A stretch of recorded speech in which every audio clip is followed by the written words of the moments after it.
Sitting, for people who, I mean, visually, there are signs, but who don't know, you have, of course, converted to Islam and you wear the hijab. Yeah. But this is quite a recent conversion, although you believe that it's something that's been within Islam, you all the time. Yeah, in Islam, you don't call it conversion, you call it reversion. The idea is that you were born Muslim in the first place. That if, any person with any logic would realise they were Muslim all along. So that's actually what happened to me. I've been a theologian all my life, studying theology.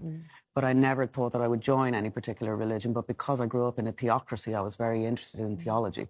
So I studied all the different religions. And I actually left Islam to last because I had such a huge amount of prejudice about it, actually, But as soon as I read chapter 2, I was like, oh, my God, I've been a Muslim my whole life and I didn't even realise it. So and what was being it a Muslim is like of the Quran that made you feel that? Because it exists, its reason for existing is to confirm all previous scripture and to complain about the fact that that scripture has been tampered with.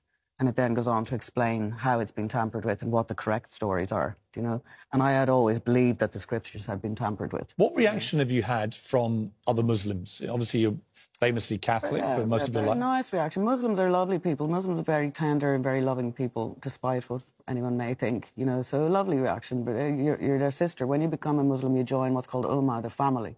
So you're referred to as brother or sister or auntie, And it's lovely. It's really lovely. Muslim people are very sweet. And you talk about the prejudice that you had towards Muslims. Do you now experience that? Oh, yeah, but it doesn't... It makes me laugh.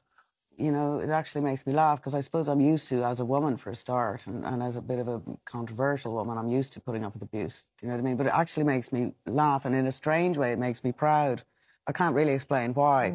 But if somebody hates me because I'm a Muslim, I stand up a bit taller, actually. You said something pretty inflammatory recently, where you said you didn't want to be around white people anymore. You then retracted it. What was that all about? Well, first of all, I mean, it was never true. Obviously, it was never true in the first place. There had been an awful thing on Twitter, which was allowed to sit on Twitter for days, which was a load of National Front people making a model of the Grenfell Towers and letting it burn down with a load of Muslims and black people in the windows, and they were all laughing at it.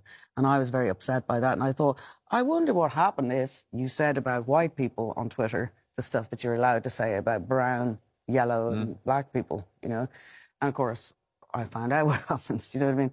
Also, I just wasn't very well at the time. I was very angry because I was getting a lot of Islamophobia. It did at first make me very angry in Ireland. Weirdly, I would have women pull me aside, giving out to me about the hijab. But to me, I felt like, hold on, your hair is a hijab. You're telling me I'm conforming to Western men's idea of beauty. I'm not. I just like the hijab. I'm not required to wear it. But women is conforming to... Sorry, they accused me of conforming to Eastern men's idea of beauty, but Western women are doing the same thing with the hair. It's just the same as... I've just noticed one of the tattoos there is about Christ. Well, that's the thing. You see, the Quran exists to confirm all previous scripture, the Gospel and the Tanakh. So I don't have to leave my guise. I get to keep Judaism and I get to keep Christianity while being Islamic.